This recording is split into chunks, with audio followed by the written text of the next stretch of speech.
Hi, HR Nation's Chris Rainey. Welcome to HR Leaders, the show where we interview today's most successful and innovative HR practitioners 5 days a week. Today, we have a special guest. We're joined by Thias Compoint. Thias is a speaker, author, founder at Déclic International. Thias, welcome to the show. How are you?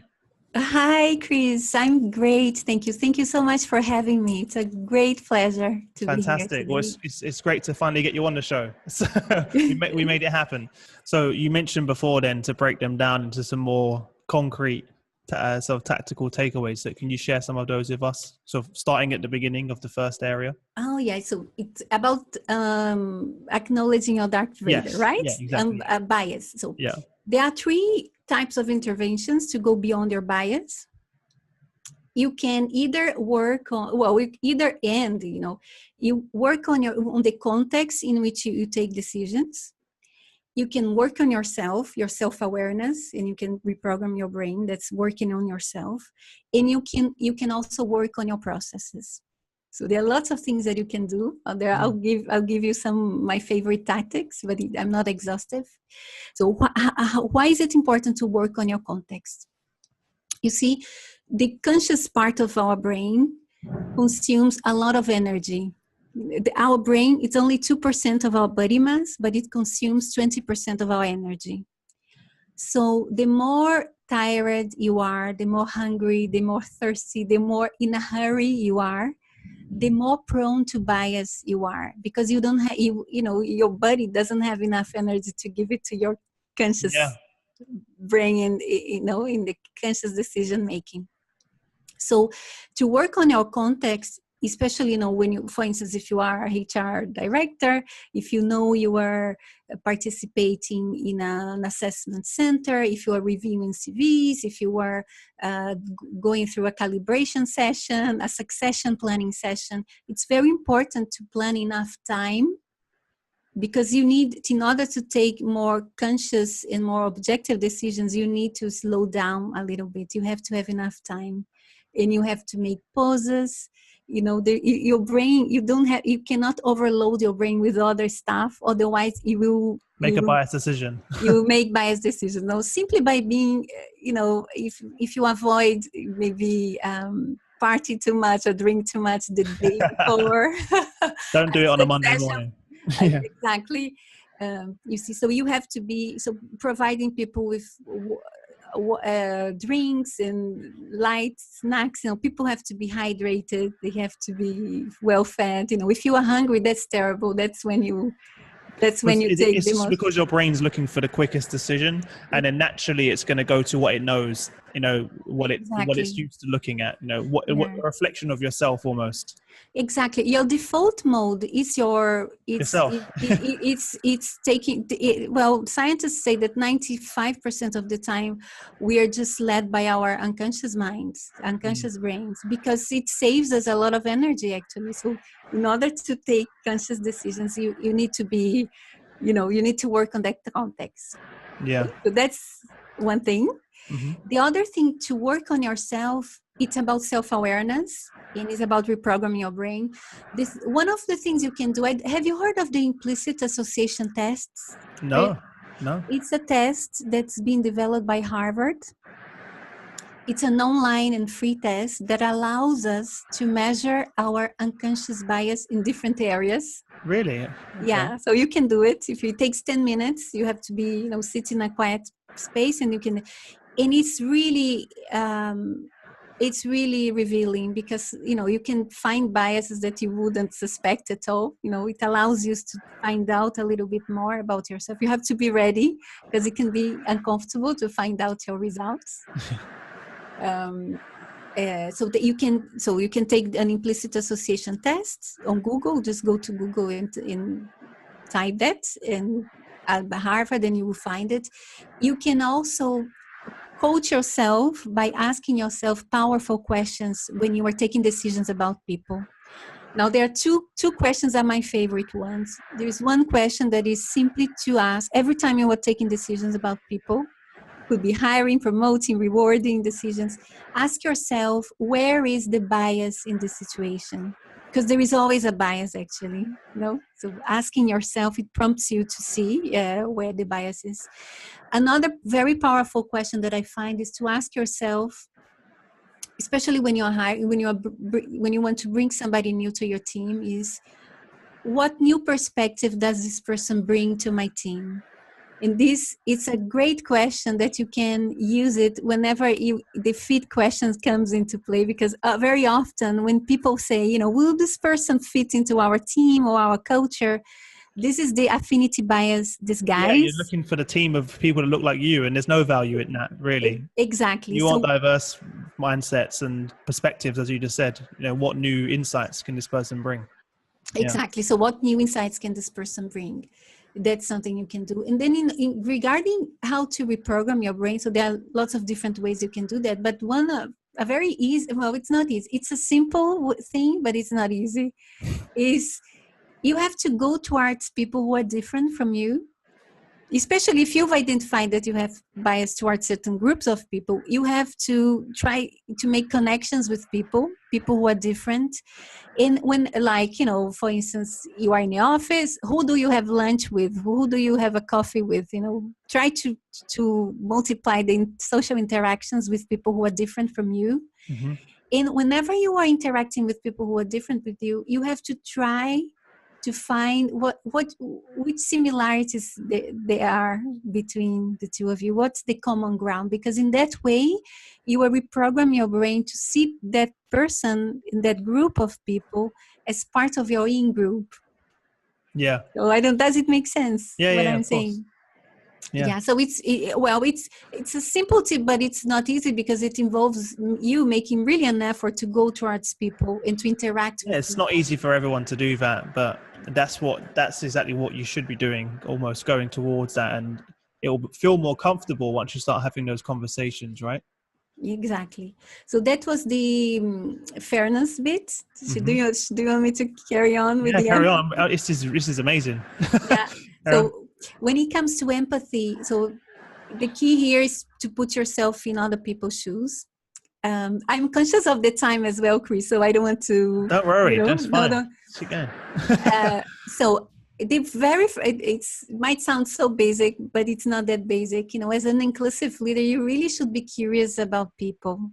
And being curious about people is about, observe people, it's listen to people, ask people questions. And being an inclusive leader, in order to be empathetic, you have to have all those small conversations that matter a lot to people so that you can find out more about them.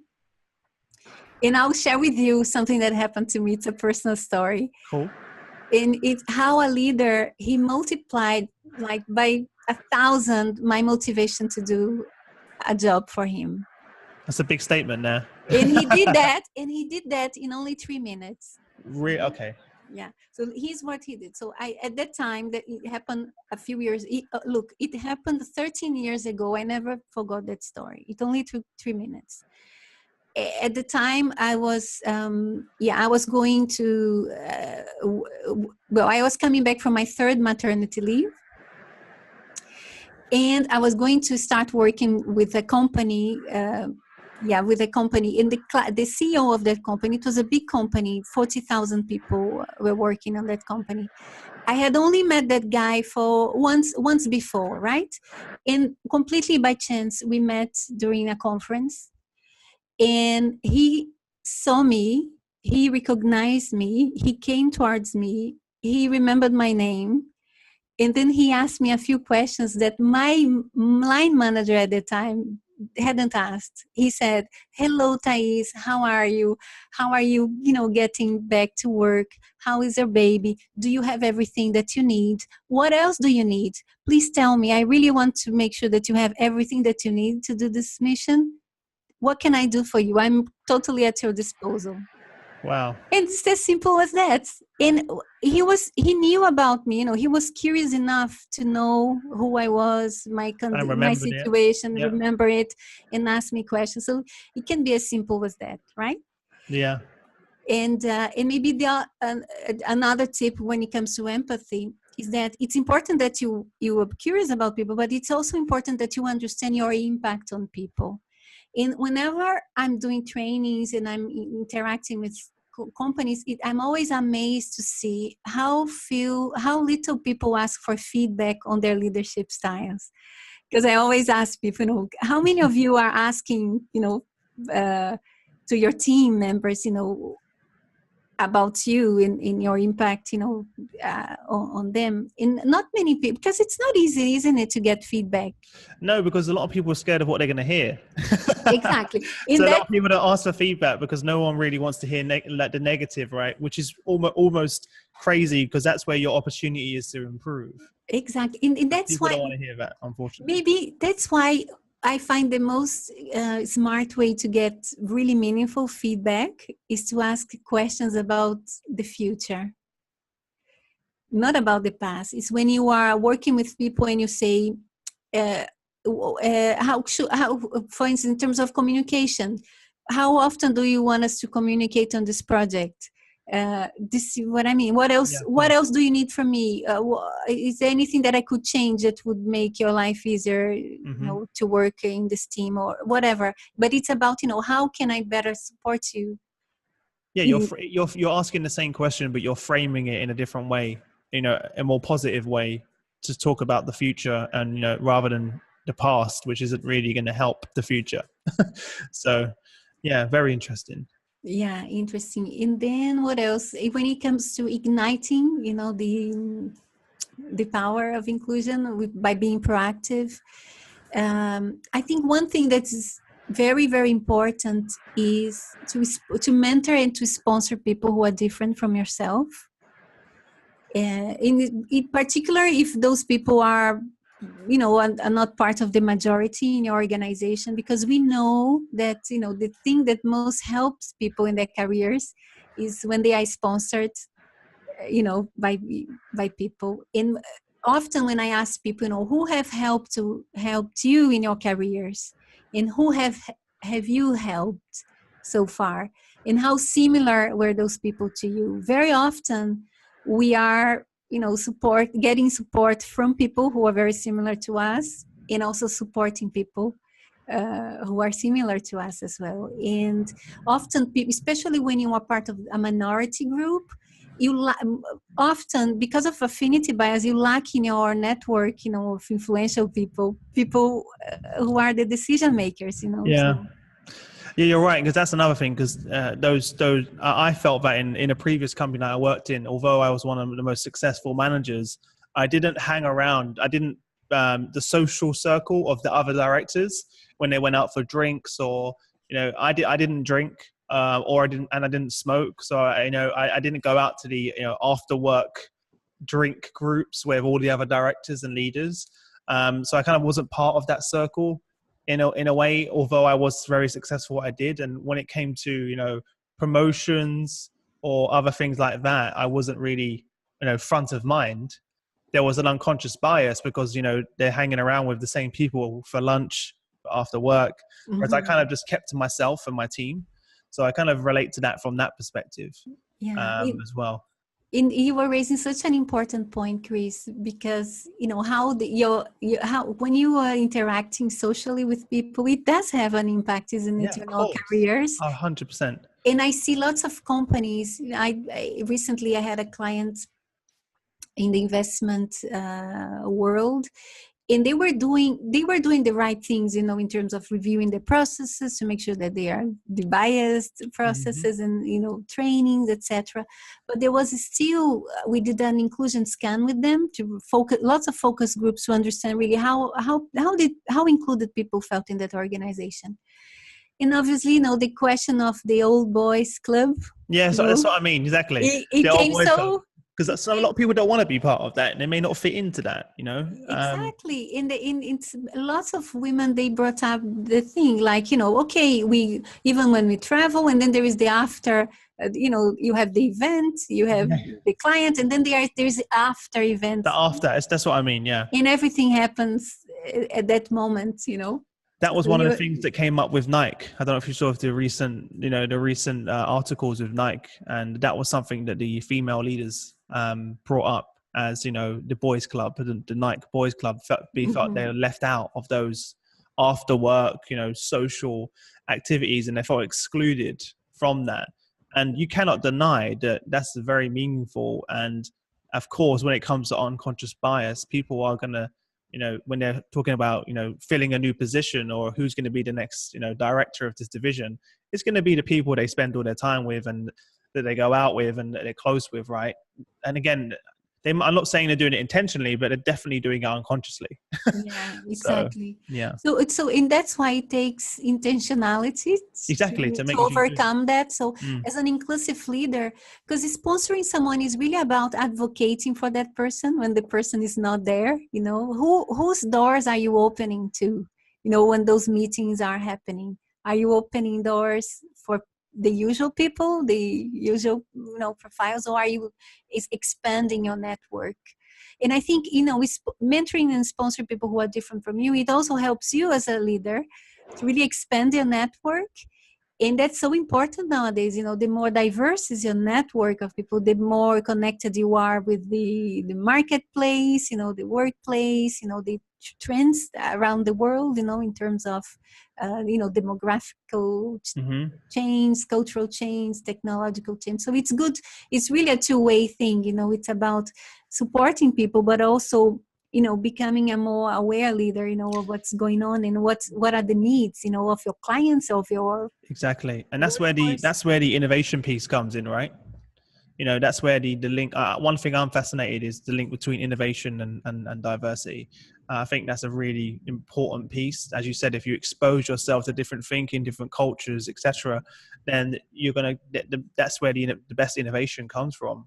Within the organizations. Totally. I don't know if you've seen, there is a very recent Deloitte study that showed that inclusive organizations are 6 times more likely to be more innovative. I haven't read it, but I'm not shocked. The non-inclusive, but the thing is, in order to get innovation, you need in the room people who have different perspectives. Exactly. Right? So you have those different perspectives, those different experiences, those different backgrounds. But that's not enough, because people, they need to feel safe enough to say it, to say what is different from, to go away from the group think, from the, there is a word, we call it group think or conformity bias, conforming to the group. Exactly. So that's why, in order to get innovation, you need diversity in the room, but you also need inclusion, which is this culture that makes people feel it's a very important free to be themselves, balance. really. I think a lot of companies miss one or the other, right? So both. Exactly. And that's why you need both. I mean, they're not the same thing, but they go hand in hand, and I think I personally, I like to say inclusion and diversity rather than diversity. Everyone seems to saying that now. I've had hundreds of conversations over the past few weeks with D&I leaders, and a lot of them now say it the other way around, inclusion and diversity. I guess it's to put the emphasis on the culture. Yeah. Because diversity is who we are. Of course. And inclusion is how we feel. And, by having an inclusive culture, that's really the sustainable way to attract people who are different and to retain them and to engage them. So I think they and also, they are very interrelated. They are different, but they should go hand in hand. Mm-hmm. Well, look, Thias, that leads us quite nicely onto the quick fire round, where I'm going to ask you 4 questions, and you have no longer than 30 seconds to give us some amazing answers. Are you ready? Oh, yes, I am. What was the number one thing that was holding you back from becoming a leader in the D&I space when you started your career? What was one of the things that you struggled with or was holding you back? Fear of what other people would think. Fear of failure, actually. Yeah. 99% of people say that. And I'm exactly the same. But it's important for people to hear, because a lot of times people think they're alone and that they're the only one thinking that way. But everyone needs to understand, guys, that you're listening. We all fear, everyone's biggest fear is the fear of failure, the fear of what people may think, whether it's our friends or our family or our colleagues. We all fear that. And a lot of times that holds us back from making some of the most important decisions that we need to make. What's the best piece of business advice that you've received? It's amazing because fear of failure has, it was something that prevented me for getting started. And actually, the best business piece of advice is it's by failing, it's by making mistakes that you can make Exactly. progress. Like, just try it. Crazy, right? It's counterintuitive. It's crazy. Yeah. So in fact, people should be focusing more on, I love making mistakes because that means that I'm closer to achieving the result. Because if you're not failing, you're not moving in any direction. Exactly. As well. So don't be afraid to make mistakes. Just, go for it. What's one, apart from your own, what is the name of your book, by the way? Because I think we mentioned it briefly. So the name of my book, it's here. It's my favorite book. Of course. No, because honestly, I wrote this book for myself. Really, I needed to write it. So it's Succeed as an Inclusive Leader. Succeed as an Inclusive Leader. And what was your question? Which book I would recommend? Yeah, I was wondering, of course, we'll link your book in the description as well for everyone to go and buy a copy of the book. But what other books would you recommend to our listeners? Oh, wow. I'm a big consumer, of books. And it doesn't have to be one. It can be as many as you want.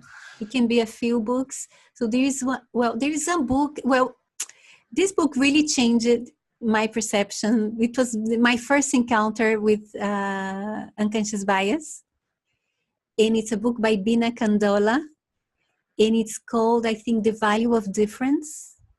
And even though maybe it's been written maybe 10 years ago, it's still a very valuable, book for me. Fantastic. Well, I'll link that in the description. What was it really that stood out to you with the book?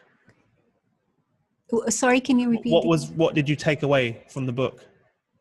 No, because I was unconscious, because I wasn't aware of unconscious bias. Mm-hmm. To me, it was like, wow, how, everybody should know about this, should be aware of our potential to be biased. Mm-hmm. To me, it was the big wake-up call around unconscious bias. Fantastic. And what's one thing about your company and your business that most excites you? Well, I really feel that I'm making a difference, in this world. I'm making a difference when I'm giving value to people for free. We were talking about this, before the recording. Mm-hmm. I like producing lots of high quality content and value. I have a lot of pleasure and fun doing that. I feel that I'm making a difference. And when I'm making a difference, working, hand in hand with clients, that's wonderful. So there's no better reason to do it, right? Yeah, it's a very important thing to get up and you can see it in your energy and in your smile, and so it comes across perfectly. Well, look, Thias, I really appreciate you taking the time to join us. Certainly actionable advice, so I'm excited to share this with our listeners. Before we part ways, what's one piece of parting guidance that you would give to all of the HR leaders listening? And what's the best way for us to get in contact with you or our listeners if they wish to reach out to you? Yeah. So my piece of advice, well, it was a common thing maybe throughout this interview, is that if you are not intentionally including people, you might be unintentionally excluding them. So you really have to be, to take a conscious, it takes a conscious effort really to include people. It doesn't come naturally. And where you can contact me, we can on my website, so it's www.declicinternational.com. It's spelled DECLIC international.com. Déclic, it's a French word that means a wake up moment, like an aha moment. It's my favorite French word. And then I'm very active on LinkedIn and on Twitter. So if you type Thias Compoint, you will find me there. Please do connect with me. Fantastic. Yeah. So, and thank you so much for the opportunity, Chris. It was really a lot. I got so much energy from you, Vice versa. And thanks for doing that. It's wonderful to see all the value that you are delivering, to everybody, in the HR space. Well, Well I done. couldn't do it without great guests like you. So I really appreciate you taking the time out to join us. Guys, make sure you head over to hrdleaders.com. There you'll find all of the show notes from the episode, links to all of the books, and Thias's website. Everything you need will be linked in the show notes on there. Thias, again, thank you very much for taking the time to join us, and I wish you all the best until we next speak. All the best. Thank you. Thank Bye. you.